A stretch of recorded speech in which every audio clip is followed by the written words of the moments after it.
တောင်ကြီးမြို့နယ်အတွင်းမိတင်းနေထိုင်ကြကုန်သောဗုဒ္ဓဘာသာနယ်ဝင်သူတော်စင်အပေါင်းတို့ရှင်ခရစ်နှစ်2026ခုနှစ်မြန်မာတက္ကရာ1388ခုနှစ်တောင်ကြီးမြို့ပေါ်ရှိဖုံးတော်ကြီးကျောင်းများတွင်တည်င်းသုံးဝါဆိုဝါကတ်တော်မူကြကုန်သောဆရာတော်တန်ဃာတော်အရှင်သူမြတ်တို့အားဝါရင်းကာလအတွင်းအပတ်စဉ်အဖိတ်နေတိုင်းနနက်9 နာရီအချိန်မှစ၍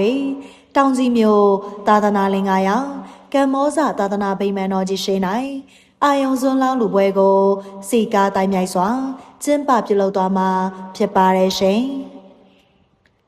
တို့ဖြစ်ပါ၍2026ခုနှစ်ဩဂုတ်လ9ရက်နေ့ဗုဒ္ဓဟူးနေ့မြန်မာတက္ကရာ1388ခုနှစ်ဒုတိယဝါဆိုလစုပ်9ရက်အဖိတ်နေ့နနက်9 နာရီအချိန်တွင်သာသနာလင်္ကာယကမ္မောဇသာသနာဗိမာန်တော်ကြီးရှိ၌အာယုံစွန်းလောင်းလူပွဲကိုကျင်းပပြုလုပ်သွားမှာဖြစ်တဲ့အတွက်စေတနာတရားနှင့်များမဆိုစုပေါင်းပါဝင်လောင်းလူနိုင်မှာကြောင်းနိဗ္ဗာန်ကြိုးမြော်၍နှိုးဆော်တိုက်တွန်းအပ်ပါရဲ့ရှင်